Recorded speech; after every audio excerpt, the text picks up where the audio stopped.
Bonjour à tous, je suis très heureuse de vous retrouver aujourd'hui pour un unboxing. Donc j'ai acheté pas mal de livres d'occasion, là comme vous pouvez le voir, il y a 2 gros colis. Et j'ai acheté ça chez Momox, donc on va découvrir ça ensemble. J'ai acheté du très bon état, donc j'espère ne pas être déçue. C'est toujours ce que j'achète et parfois il y a quelques déceptions, donc j'espère que cette fois-ci ce sera vraiment du très bon état. Donc on va voir ça ensemble. Dans cette vidéo, donc, je vais vous faire une présentation rapide des livres et je vais vous montrer rapidement aussi comment je les nettoie. Donc voilà, si ça peut vous intéresser. Il y en a 56 et il y a un peu de tout. Il y a du roman, de l'historique. Voilà, je vais vous présenter tout ça de manière succincte parce que sinon la vidéo va durer 3 plombes. Et voilà, donc on se retrouve tout à l'heure après le nettoyage des livres et un petit thé bien sûr.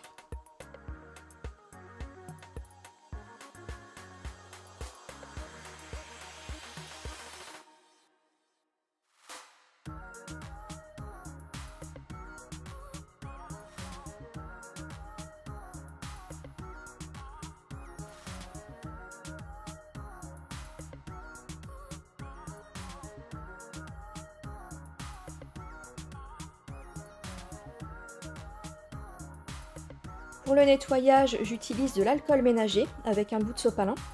Donc pour un livre, je vais en verser une petite quantité sur le sopalin et je vais passer sur toutes les faces du livre, même sur la tranche.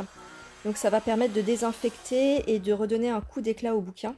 Là par exemple, il y a des taches noires dans le coin gauche. Donc avec le produit, ça va enlever tout ça. J'ai bien sûr enlevé toutes les étiquettes avant.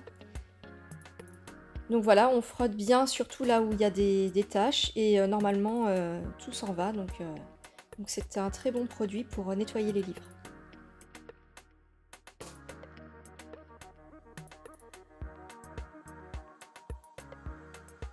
Faut quand même se dépêcher parce que c'est un produit qui s'évapore très rapidement. Donc voilà le résultat final, on peut voir que les taches ont disparu au niveau du coin gauche, et que le livre est intact. Donc je vais faire pareil avec les autres bouquins, et puis voilà, le temps qui se prépare, je vais me faire aussi un petit thé, puis on se retrouve dans la bibliothèque pour parler de tout ça.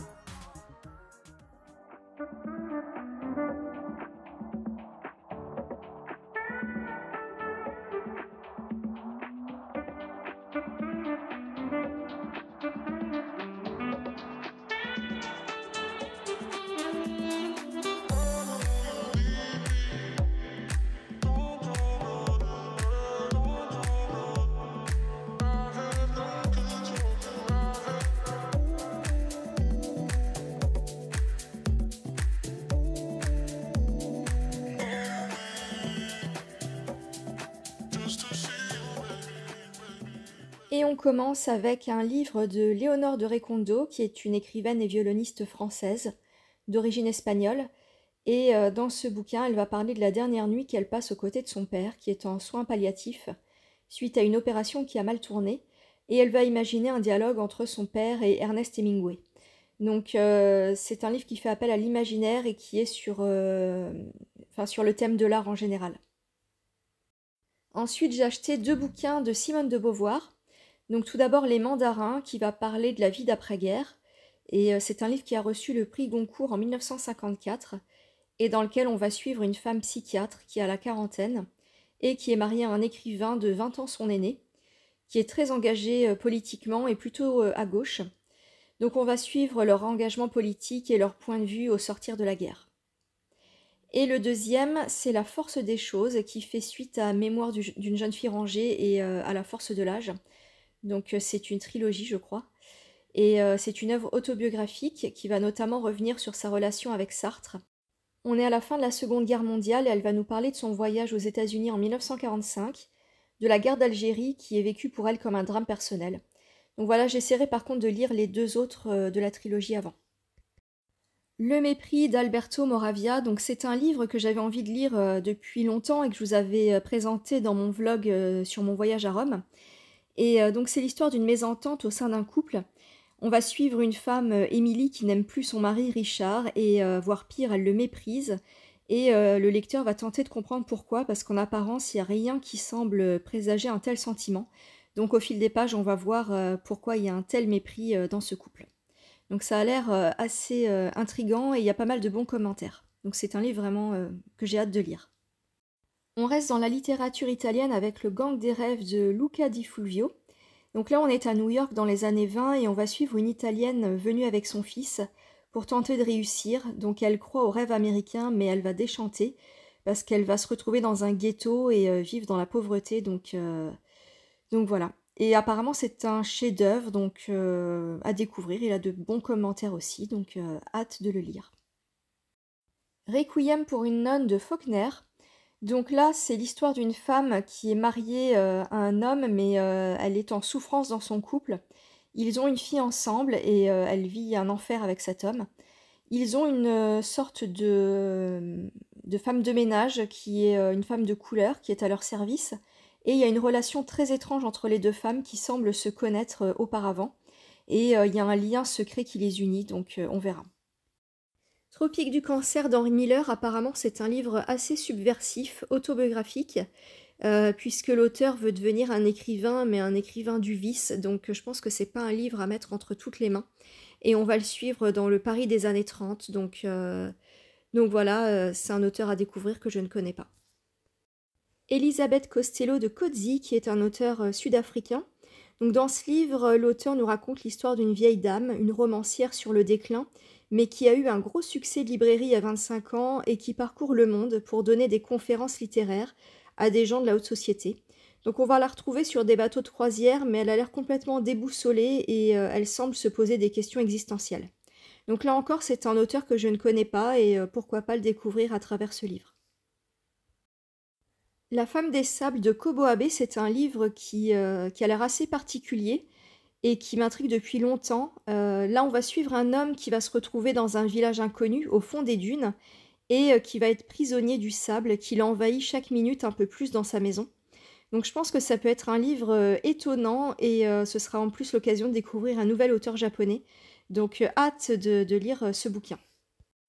Alors ensuite, j'ai acheté 3 Stephen King, mais j'espère avoir fait les bons choix, parce que récemment, j'en ai lu un et c'est une grosse déception.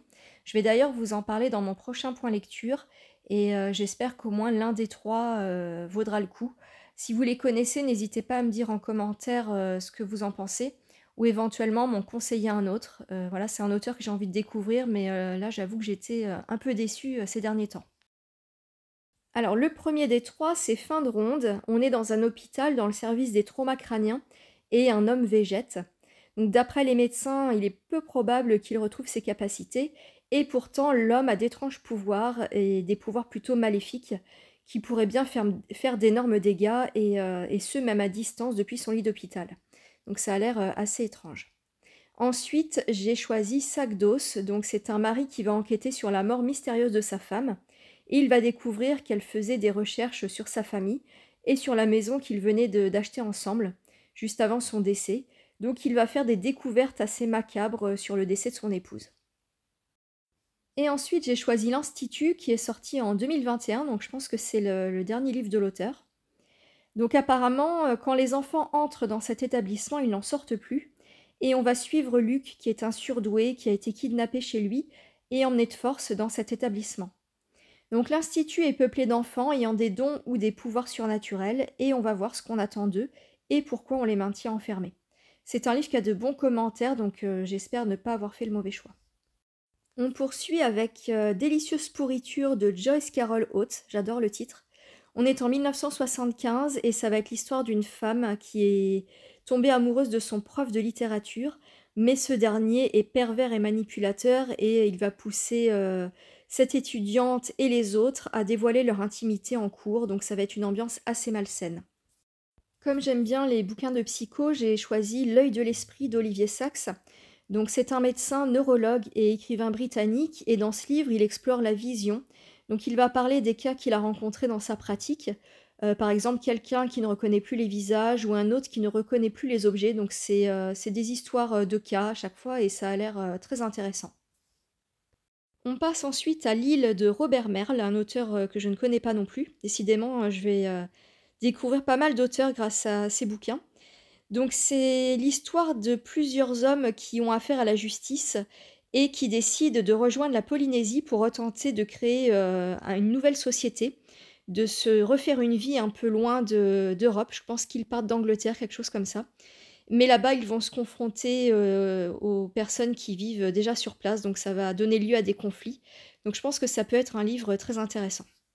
Ensuite, j'ai acheté 2 bouquins de Philip Roth avec, Portnoy et son complexe, je crois que c'est un des plus connus de l'auteur, et Indignation. Donc ces 2 bouquins parlent un petit peu de la même chose. Ce sont des hommes, qui ont des vices et qui, sont issus de familles, très classiques, très strictes et qui ont des valeurs et donc ils font un peu tâche à côté et ils vont vouloir un petit peu, s'extraire de toute cette éducation en bravant les interdits. En rade de Huysmans, alors là, c'est un livre qui a été écrit entre À rebours et Là-bas, qui sont, les romans phares de l'auteur, de gros classiques aussi. Donc là, c'est l'histoire d'un couple parisien qui a perdu toute sa fortune et qui pense trouver refuge en Normandie dans un château. Mais ils vont très vite déchanter parce que le château en question est une ruine et il y a des habitants sur place qui vont leur en faire voir de toutes les couleurs. Donc ça va être une sorte de guet-apens et ils vont vraiment déchanter. On poursuit avec Un été sans les hommes de Siri Husvet, qui est une autrice américaine d'origine norvégienne. Alors dans ce livre, on va suivre Mia, qui est une poétesse, qui est trompée par son mari et qui va trouver refuge chez sa mère.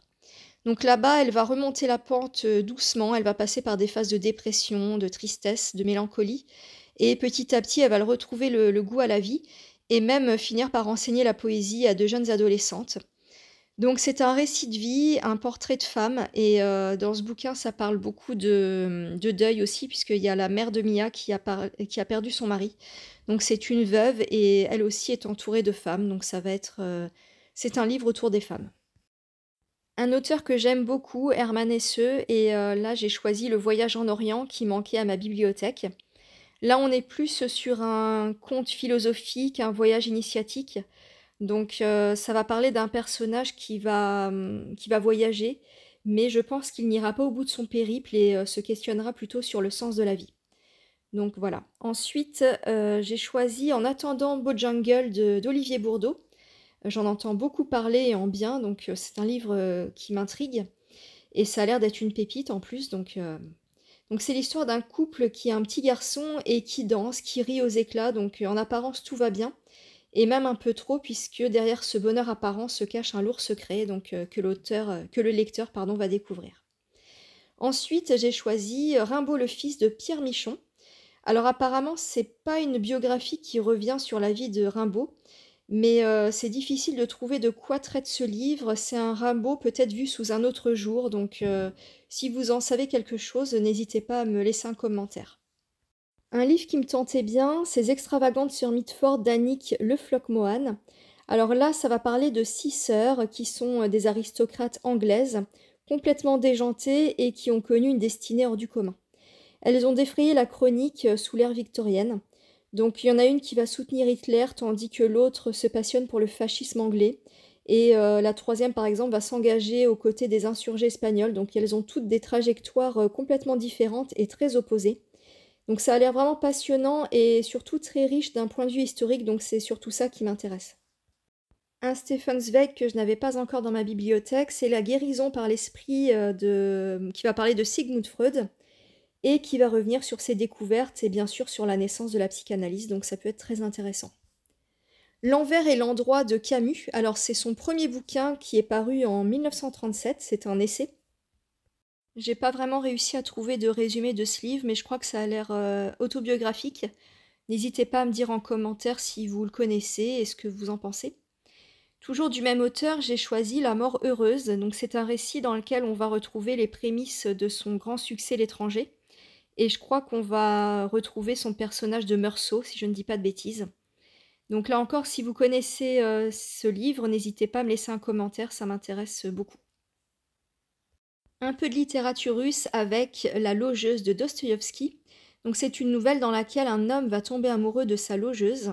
C'est une jeune femme mariée à un vieillard et apparemment un lien secret les unit puisqu'ils n'ont en toute apparence aucune raison d'être ensemble. Donc c'est ce que le lecteur va découvrir dans ce bouquin. Toujours de Dostoïevski, Le Petit Héros, donc c'est un livre qu'il a écrit pendant son emprisonnement et qui traite de l'enfance et des premiers émois d'un petit garçon pour une femme mariée. Donc voilà, ça a l'air assez original et assez court aussi, donc pourquoi pas. Le Capitaine Fracasse de Théophile Gautier. Donc là, on est plus sur un roman de KPDP à la Dumas. Et on va suivre un personnage, un noble désargenté qui vit sous le règne de Louis XIII et qui va se retrouver dans une troupe de comédiens. Et il va essayer de séduire une jeune comédienne. Donc ça va être une histoire d'amour et d'aventure en même temps.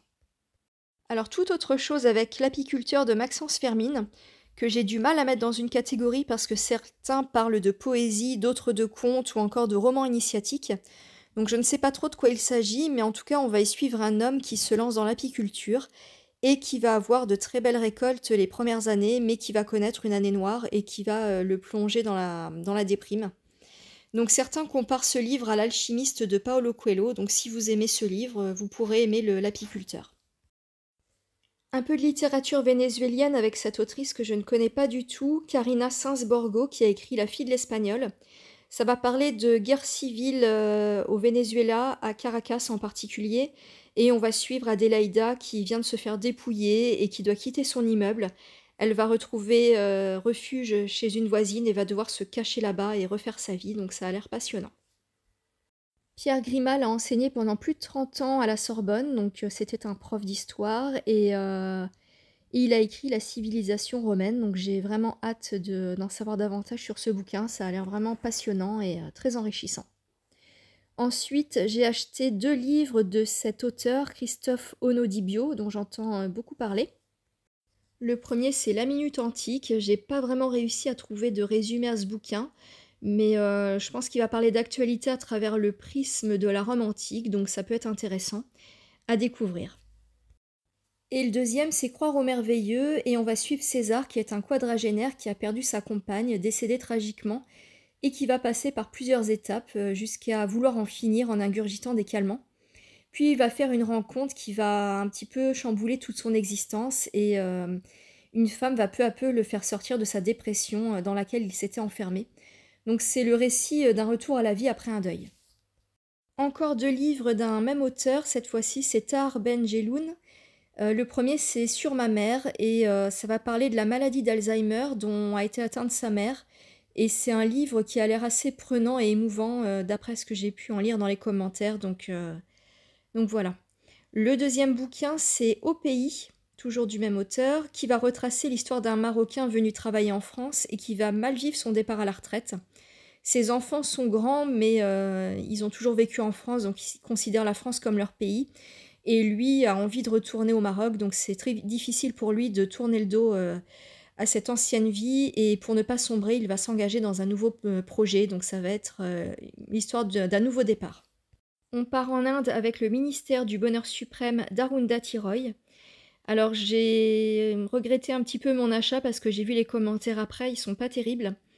Donc voilà, ça va parler d'un enfant qui est né avec des organes génitaux masculins et féminins et qui va avoir du mal à trouver son chemin, sa voie et son identité. Donc voilà, je ne sais pas si je vais le lire finalement.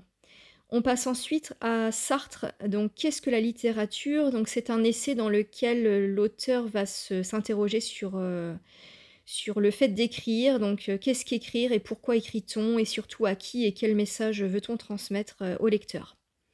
Donc voilà, et j'ai acheté aussi un deuxième bouquin de cet auteur, c'est La mort dans l'âme. Donc c'est le 3e volume des Chemins de la liberté. Juste avant, il y a L'âge de raison et le sursis. Malheureusement, je ne les ai pas dans ma bibliothèque, donc je vais voir si je commence directement par celui-ci. Alors là, on est au moment de la Seconde Guerre mondiale, en 1940, et des personnages entrent en jeu et s'opposent. Il y aura un communiste et un prêtre, donc je pense que ça va être un dialogue entre les deux. Un peu de littérature japonaise avec Tokyo Express de Matsumoto. Donc là, ça commence par un double suicide amoureux et une enquête. Un inspecteur va émettre des doutes concernant les circonstances de la mort de ces personnes et va enquêter. Donc c'est un polar qui a eu un grand succès au Japon et l'auteur a été adoubé suite à la parution de ce livre. Les critiques françaises sont un peu plus mitigées, donc à voir. On poursuit avec Lord Jim de Joseph Conrad. Donc là, c'est l'histoire d'un jeune officier de marine, le lieutenant Jim, qui va convoyer un groupe de pèlerins, mais quand surgit une tempête, il va prendre la fuite par lâcheté et abandonner les passagers sur le navire.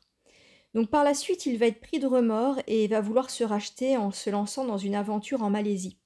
Donc apparemment, c'est un livre assez ardu, mais qui vaut le détour, donc à voir.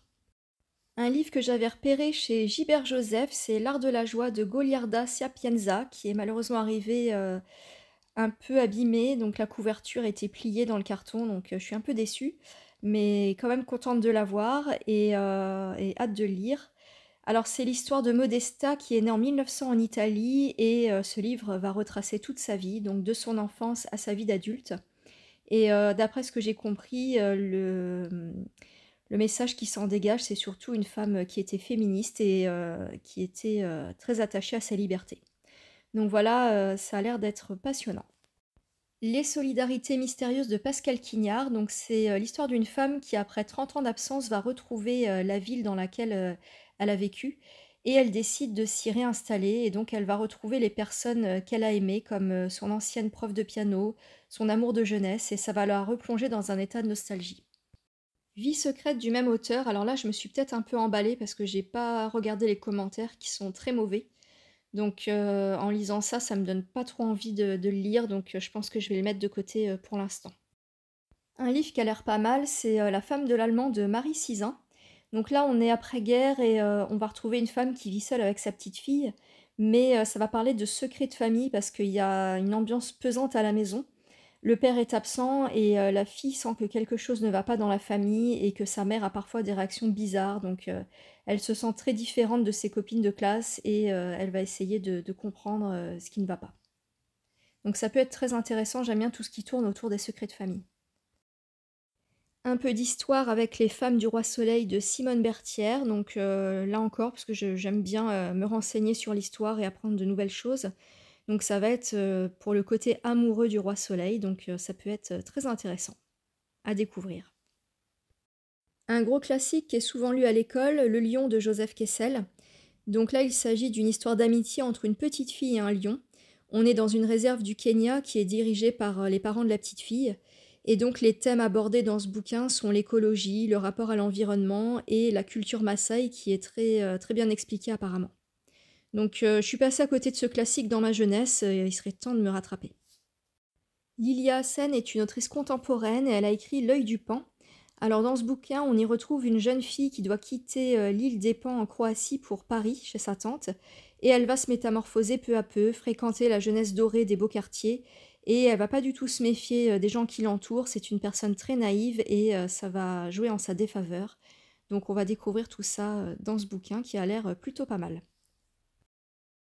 L'intérêt de l'enfant, donc c'est un livre de Ian McEwan. Je ne connais pas du tout cet auteur, c'est un auteur britannique. Et dans ce livre, ça va parler de plusieurs cas de justice, dont un en particulier dans lequel un enfant est en danger.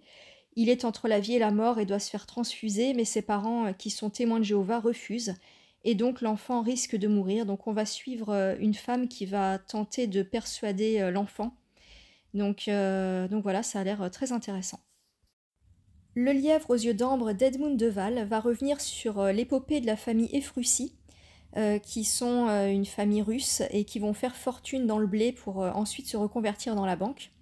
Donc on va les suivre dans une fresque historique et familiale et ils vont nous faire voyager sur plusieurs continents.